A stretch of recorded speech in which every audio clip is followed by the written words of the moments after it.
Hey again, friends, welcome back to my channel. My name is Courtney and I am here to talk all things singing after high school and also to give you some real vocal tips and tricks along the way. This video today is going to be quite the trip, so let's just go for it. If you have ever taken a private lesson or heck, even sung in a choir, you have probably heard the term diaphragmatic breathing or something along those lines. Pretty much everyone and their mother knows that in order for a singer to sing properly, you have to use a certain type of breathing technique. But here's the real kicker. Most people don't have a dang clue what the heck that means, including trained singers and also voice teachers. I myself have heard the words breathe from the diaphragm or use more support behind that tone countless times in my 15 years of trained singing. And now that I am also a vocal instructor, I find myself using these phrases with my own students. And then when I really try to think of how to describe and break down how they can achieve what I want, I really struggle. So I guess this video was inspired by the fact that I really wanted to do a deep dive into breathing and breath support in order to better serve my students and be the best vocal teacher that I can be. All right, now that we have all of that out of the way, let's talk breath. First, let's talk about why it's important and what exactly breath affects. This is a very long list, so hang in there with me. Proper breathing technique results in better control and quality of your tone, more efficient use of breath, which leads to less airiness in your overall tone, an option to hold notes longer or sing longer phrases, increased lung capacity, natural volume, more endurance, less tension in your body, specifically in your chest, your neck, your shoulders, and your face, less pressure on your vocal folds, very important, and better oxygenation of your entire body. Seems like a lot, right?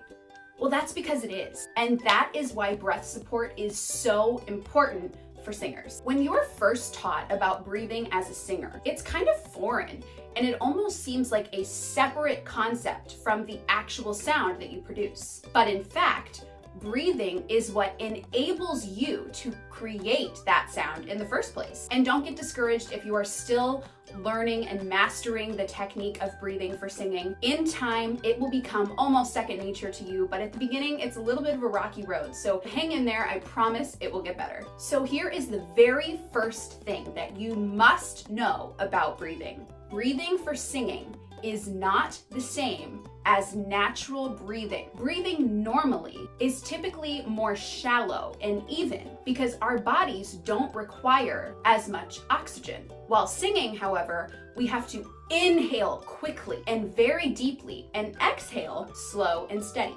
Singing also requires a higher need for stamina and energy than natural breathing, and therefore it requires way more muscle control and coordination in order to support what the diaphragm and the larynx are doing. So what the heck does it even mean when we say support? Support, though the specifics of it vary from teacher to teacher, is the way of using other body parts connected to the work of the lungs and the larynx to achieve the desired results. And those desired results would be better tone and sustainable notes and phrases. Support is achieved by contracting the abdominal muscles, which allows the diaphragm to relax and be more carefully controlled. Nowadays, in vocal pedagogy, there are basically two main types of breath support that are taught. The first and most commonly known technique is breathing from the diaphragm. And this actually puts a bit too much power in the hands of the diaphragm because if you didn't know, you cannot consciously control your diaphragm. Yes, you heard that right. However, the diaphragm is involved in all breathing, even if you're breathing incorrectly and inefficiently or breathing correctly and efficiently. So that term of diaphragmatic breathing is almost pointless because of course the diaphragm is involved regardless of what kind of breathing you're doing. The movement of the diaphragm sets off kind of a chain reaction with the lungs, larynx, mouth, and nose. But it's actually the muscles that support the work that the diaphragm did. The intercostal muscles, which are the muscles inside your rib cage, help during inhalation, and your abs help during exhalation. To put diaphragmatic breathing into action, gently push your stomach out when you inhale. and then let your stomach gradually go back in as you exhale. This is the school of thought that I learned when I first began my vocal training in 6th grade. And while the name may not be appropriate because the diaphragm is not controlled consciously, it served me well, and it's a fine approach as long as you do it right. The second type of breathing technique is Apagio. This is a learned breathing technique that involves slowing down on the ascent of the diaphragm for better breath management, which results in elongation of the breath cycle during singing. Apagio is an extension of the breath process. It is not a replacement for it. When you speak, the rib cage naturally collapses as you exhale.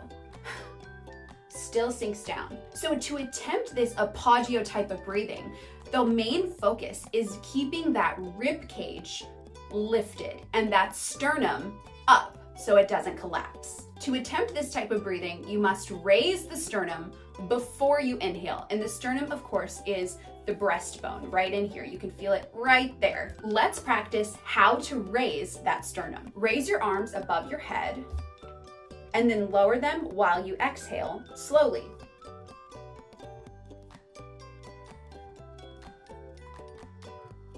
And now you will see that you are standing up tall, your sternum is lifted, and you are ready to breathe properly. Once you find this posture, do not stray from it while you are singing.